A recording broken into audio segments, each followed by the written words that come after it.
آپ کی خدمت میں حاضر ہوئے ہیں ایک اور بینک رابری کے ساتھ، جو کہ جاپان 1948 میں ہوئی۔ ورلڈ وار 1945 ختم ہونے کے بعد امریکہ نے جب جاپان پر کنٹرول لے لیا، اس کے بعد جاپان کی بہت بری حالت تھی، جو کہ اپنی تاریخ کی سب سے بدترین جنگ ہار چکا تھا، جس کے بعد اپنی معیشت پر توجہ دے رہا تھا اور ابھرنے کی کوشش کر رہا تھا۔ تب 1948 میں ایک رابری ہوئی، جو کہ ویل پلانڈ رابری تھی، جو آپ کی خدمت میں پیش کرتے ہیں۔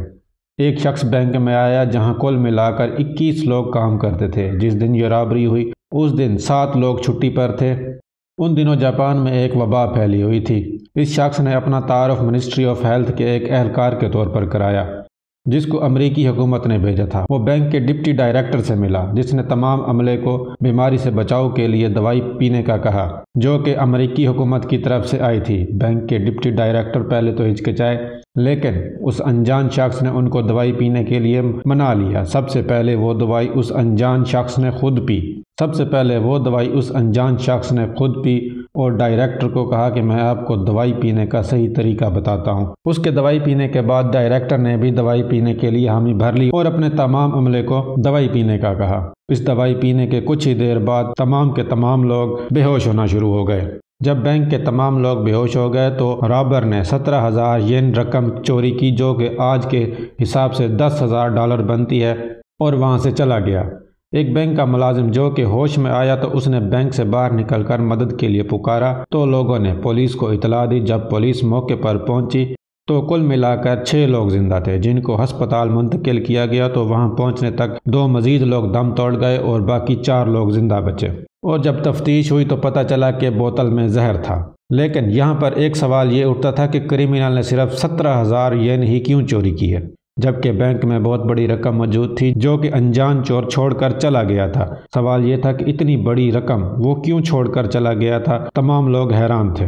جو لوگ زندہ بچے تھے انہوں نے کرمنل کا حلیہ بتایا تو اس کے حلیے کے مطابق چور کی عمر 40 سے 50 سال تھی، لیکن ان کے بتائے ہوئے حلیے سے کچھ خاطر خواہ حاصل نہ ہوا اور کوئی خاطر خواہ حلیہ نہ بن سکا۔ لیکن چور نے 17,000 ین کا ایک چیک چرایا تھا جو کہ دوسرے بینک سے کیش ہوا تھا، تو انویسٹیگیشن ٹیم فوراً اس بینک گئی جہاں سے وہ چیک کیش ہوا تھا، تو پتہ چلا کہ وہاں سے fake I D, fake address, fake name کے ذریعے وہ چیک کیش کروایا گیا ہے، جس سے کچھ خاطر خواہ نتیجہ حاصل نہ ہو سکا۔ یہ بینک رابری یا چوری ہونے سے کچھ عرصہ پہلے 2 ایسے واقعات ہوئے تھے جنہوں نے اس تفتیش میں مدد کی، لیکن وہ رپورٹ نہ ہوئے تھے۔ ایک واقعہ اکتوبر 1947 میں ہوا تھا جو کہ رپورٹ نہ ہوا، وہ بھی سیم وقوع تھا۔ انجان شخص ڈاکٹر بن کر ایک بینک میں داخل ہوا اور اس نے وبائی امراض کے پھیلاؤ سے روکنے کا کہہ کر ایک دوائی پلائی۔ دوائی پلا کر وہ 10 منٹ تک رکا رہا، وہاں کچھ نہ ہوا تو وہ چپ کر کے وہاں سے چلا گیا۔ یہ وقوع اس لیے رپورٹ نہ ہوا کیونکہ کوئی نقصان نہ ہوا تھا۔